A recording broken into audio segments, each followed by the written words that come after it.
Welcome to Switzerland, ang paraiso sa lupa. Mala fairy tale kasi ang ganda ng mga lugar dito. Ito ang Stobby Fall, ang nakatagong hiyas ng Switzerland. Isa ito sa pinakamagandang waterfall ng bansa. Ito naman ang nayon ng Wengen. Napakalinis at napaka-presk tingnan ng paligid. Walang polusyon dahil bawal ang sasakyan dito. Habang maglalakad ka naman sa kalsada ng Lauterbrunnen Village ay makikita mo ang napaka-majestic na waterfall na tila ba bumabagsak sa nayon mismo. Tingnan nyo naman ang kanilang ilog. Sobrang puti ng tubig, para bang gatas. Napakaganda rin ng kanilang sementeryo. Naging inspirasyon pa ang lugar na ito ng Rivendell Valley ng The Hobbit at The Lord of the Rings. Pero alam nyo ba, sa kabila ng ganda ay tinatawag din itong Death Valley. Bakit kaya?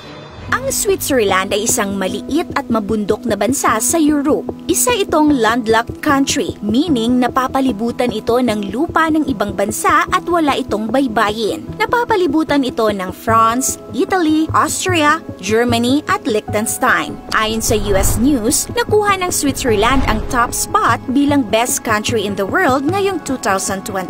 Madalas ilarawan ang Switzerland bilang langit sa lupa o paraiso sa lupa dahil sa napaka-instagrammable nitong landscape.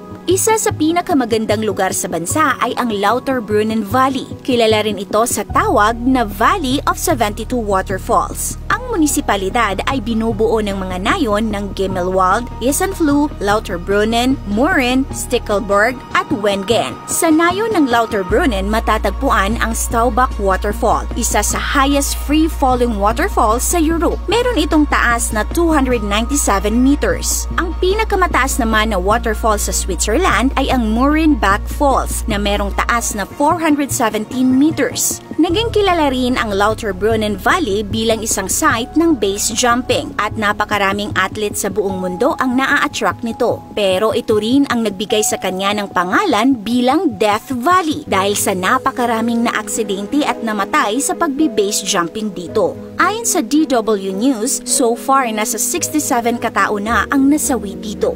Sa Switzerland ay napakaraming water fountains na makikita sa mga syudad at mga nayon, kung saan karamihan sa mga ito ay pwedeng inumin ng libre ng mga tao. At meron pang ang fountain sa gitna ng syudad kung saan pwedeng mag-swimming. Ito naman ay isang cow parade o cattle homecoming. Ang festival na ito ay isang tradisyon na tinatawag na Alpabzug. Ginaganap ito taon-taon tuwing mid-August at September. Sa mga panahong ito ay paparating na ang winter, kaya ang mga hayop ay kailangan ng bumalik sa kapatagan mula sa bundok. Nagsisilbi itong Thanksgiving para sa matagumpay na summer season at bilang pagpapakita ng pagpapahalaga at pasasalamat sa mga hayop sa kanilang kontribusyon sa agrikultura ay nilalagyan nila ito ng mga bulaklak, bells at iba pa. At malalaman mo daw kung aling baka ang nakapagbigay ng maraming gatas dahil meron itong bonggang headdress sa ulo.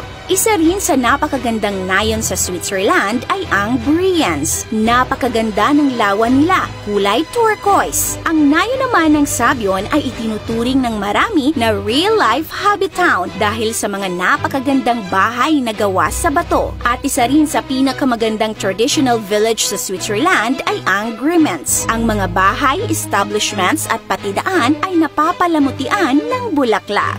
Kung nagustuhan nyo ang content natin ngayon, mag-comment ng yes. This is Rati O from Our Republic. Hanggang sa muli and stay awesome!